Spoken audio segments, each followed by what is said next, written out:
ప్రవీణ్ పగడాల గారి యొక్క మరణం యావత్ క్రైస్తవ సమాజానికి తీరని లోటండి. అవును.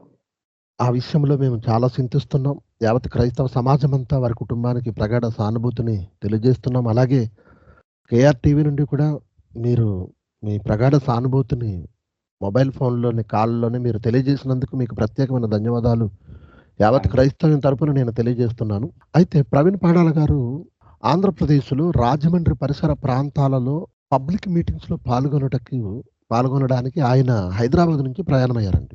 ఓకే. అయితే నిజానికి ఆయన కారులోనే వస్తాడాయన. కానీ రాజమండ్రిలో కూడా వారి ఆత్మీయ బంధువులున్నారు. అలాగే రాజమండ్రిలో కూడా ఆయన ఇక్కడికొచ్చినప్పుడు ఉండడానికి ఒక హౌస్ కూడా తీసుకున్నారాయన. ఓకే. అక్కడ ఓన్ హౌస్ వచ్చినప్పుడల్లా ఉన్నదా? ఓన్ హౌస్ అని నాకు తెలీదు గానండి. అక్కడే ఉంటారు. ఆయన ప్రత్యేకంగా ఆయన ఒక హౌస్‌లో ఉంటారు. అంటే రాజమండ్రికి సంబంధించిన ఒక కుటుంబం ఆయన్ని ఓన్ చేసుకొని, ఆయనొచ్చినప్పుడల్లా అక్కడ ఉండడం కోసం హౌస్ ఆయనకి కేటాయించినట్టున్నారు. ఓకే.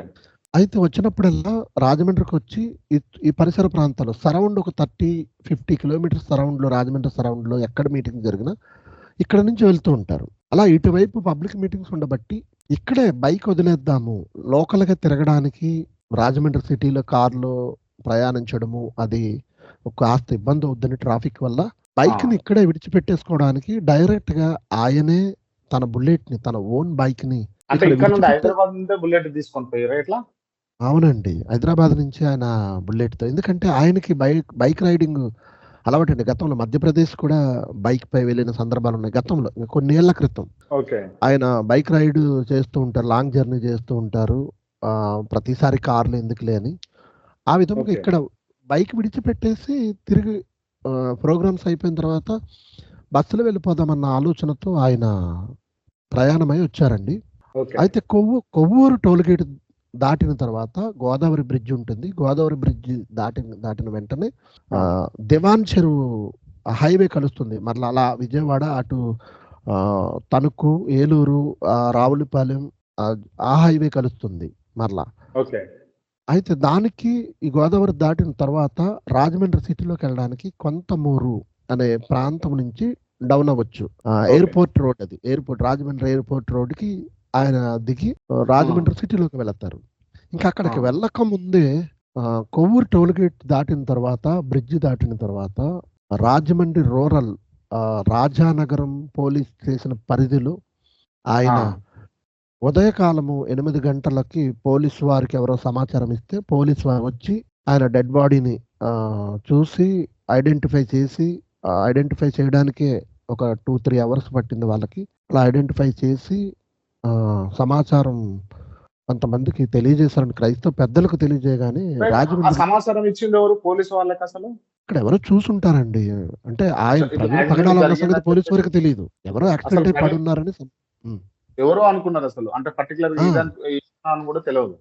ఈయనని పోలీసు వారికి తెలీదు. ఓకే. క్రైస్తవ పెద్దలు స్పందించేంత వరకు వారి పిలుపు మేరకు గవర్నమెంట్ హాస్పిటల్ దగ్గరకి యావత్ క్రైస్తవ సమాజం కదిలేంత వరకు ఈయనకి ఇంత ఫాలోయింగ్ ఉందని, ఈయన ఇంత పాపులర్ పర్సన్ అని పోలీసు వారికి తెలీదండి. ఏదో రైట్. సామాన్యమైన మనిషేమో యాక్సిడెంట్ అయిందనుకున్నారు. రైట్. అసలు అంటే ఈ యాక్సిడెంట్ విషయానికి వచ్చారు కాబట్టి అసలు అది యాక్సిడెంటా? నిజంగా ఎవరన్నా కక్షపూరితంగా చేసినటువంటి హత్యగా మీరు పరిగణలోకి తీసుకుంటున్నారా? నేనే కాదండి యావత్ క్రైస్తవ సమాజం గాని, ఆ ఫోటోస్ చూసిన ఇంకా మీకు నేను పంపించలేదు. వీలైతే వాటిని కూడా మీకు సెండ్ చేస్తాను. మీరు కొన్ని పంపించారు. నాకు పిక్చర్స్ ఉన్నాయి అవి. పంపిస్తాను. ఇంకా కొన్ని మీకు పంపించేసరికి నా దగ్గరికి రానివి నేను వెళ్ళిన తర్వాత నేను సేకరించినవి. అలాగే పోలీసు వారు విడుదల చేసిన సీసీటీవీ ఫుటేజ్ ఇవన్నీ చూస్తే మీరు కూడా ఖచ్చితంగా అనుమానం వ్యక్తం చేస్తారు. మనం అసలు ఎవరు మీ అనుమానం ఏంటి? చూడకపోయినా ఆ విషయంలో మీ అనుమానం ఏందసలు? ఏంటి అనంటే కొవ్వూరు టోల్‌గేట్ దాటిన తర్వాత రాత్రి 11:30 టైం అండి అది. దాటిన తర్వాత 11:42 నిమిషాలకే ఆయన మరి బైక్ మీద నుంచి పడిపోయినట్టుగా దూరం నుంచి బ్లర్‌గా ఒక పొగ, బూడిద లేచినట్టుగా అక్కడ ఒక పెట్రోల్ బంక్ ఉంది. అవతల వైపు పడిపోయినట్టుగా ఒక సీసీటీవీ ఫుటేజ్ బయటకొచ్చింది.